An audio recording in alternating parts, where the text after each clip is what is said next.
रावलपिंडी में पाकिस्तानी सेना का जो हेडक्वार्टर है, इसके अंदर का वीडियो अब आपको दिखाते हैं। हमले से पाकिस्तानी सेना को बड़ा नुकसान पहुंचा है। ड्रोन अटैक से पाकिस्तानी सेना के हेडक्वार्टर में हड़कंप मच गया है। वो वीडियो अब आपको दिखाते हैं। कुल मिलाकर ऐसा लग रहा है कि पाकिस्तान के अंदर जो इस वक्त हालात है वो पूरी तरह से बेकाबू हैं। या जो अंदरूनी इस वक्त पाकिस्तान के अंदर बिखराव देखने को मिल रहा है। ये देखिए तस्वीरें आपके सामने है पाकिस्तानी सेना का जो हेडक्वार्टर है रावलपिंडी में। वहां पर कैसे सब कुछ तहस नहस हो गया है। ड्रोन के जरिए जो अटैक किया गया रावलपिंडी, ये उन 12 जगहों में से एक जहां पर ड्रोन के जरिए अटैक किया गया और इसके पीछे कोई भी हो सकता है। जैसा कि मनीष और सुमित बता रहे हैं, टीटीपी हो या फिर बीएलए हो, बलूचिस्तान लिबरेशन आर्मी हो, या फिर वहां पर जो आंतरिक हालात है, पाकिस्तानी सेना के खिलाफ जो गुस्सा है, ये सब कुछ एक बड़ी वजह के तौर पर हो सकता है। और हो सकता है कि भारत के खिलाफ किसी प्रोपेगेंडा के तहत पाकिस्तान की तरफ से फॉल्स फ्लैग किया जा रहा हो ताकि उसे एक आधार मिले।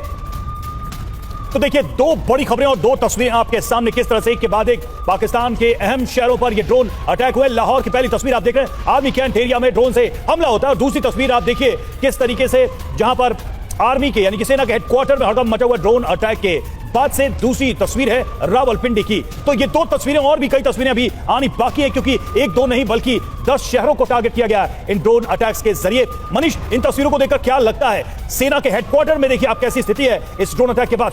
बिल्कुल, देखिए दो तस्वीरें, दो अलग अलग, एक लाहौर की तस्वीर है, दूसरी रावलपिंडी की तस्वीर है। रावलपिंडी में जब आप आर्मी हेडक्वार्टर की बात करते हैं, यानी पाकिस्तान में अगर कोई एक जगह जहां सबसे अधिक सुरक्षा है, जहां पर सबसे अधिक एयर डिफेंस सिस्टम है, जहां पर सबसे अधिक सेना की ताकत है, अगर उस जगह पर जाकर ड्रोन अटैक कर ले रहा है तो आप समझ जाइए कि पाकिस्तान की असली एयर डिफेंस की क्या हैसियत है, क्या औकात है। कि वहां पर एक देसी वर्जन जो है वो ड्रोन जाकर और पाकिस्तान में रावलपिंडी में आर्मी हेडक्वार्टर पर जाकर अटैक कर ले रहा है। और इसलिए पाकिस्तान में इस बात की बेचैनी छाई हुई है, दहशत है कि आखिरकार कहां गए हमारे एयर डिफेंस सिस्टम, कहां गए चीन के दिए हुए वो फाइटर जेट, वो क्यों ना उस लोकल ड्रोन को रोक पा रहे हैं। लेकिन बात वही है कि अचानक पाकिस्तान के ऊपर इतनी बड़ी मुसीबत आ गई है, उसे समझ में कुछ भी नहीं आ रहा है। लेकिन यही बात है कि पाकिस्तानी फितरत को हमें ध्यान रखना होगा। पाकिस्तानी फितरत के तहत इस पाकिस्तान के इस फॉल्स फ्लैग ऑपरेशन को वो भारत पर बदनाम करने के लिए इस्तेमाल करना चाहेगा अंतरराष्ट्रीयकरण के तौर पर। दूसरी बात है, पाकिस्तान के अंदर सवाल यहां पर यह भी है कि यकीन कौन करेगा पाकिस्तान पर? पाकिस्तान तो कुछ भी कह सकता है। कैसा कैसा प्रोपेगेंडा फैलाया गया ऑपरेशन सिंदूर को लेकर, पाकिस्तान की तरफ से किसी ने यकीन किया क्या? और अब पाकिस्तान के अंदरूनी हालात बद से बदतर होते हुए नजर आ रहे हैं। इस वक्त एक साथ पाकिस्तान के 12 शहरों को ड्रोन अटैक। रावलपिंडी में पाकिस्तानी सेना का जो हेडक्वार्टर है,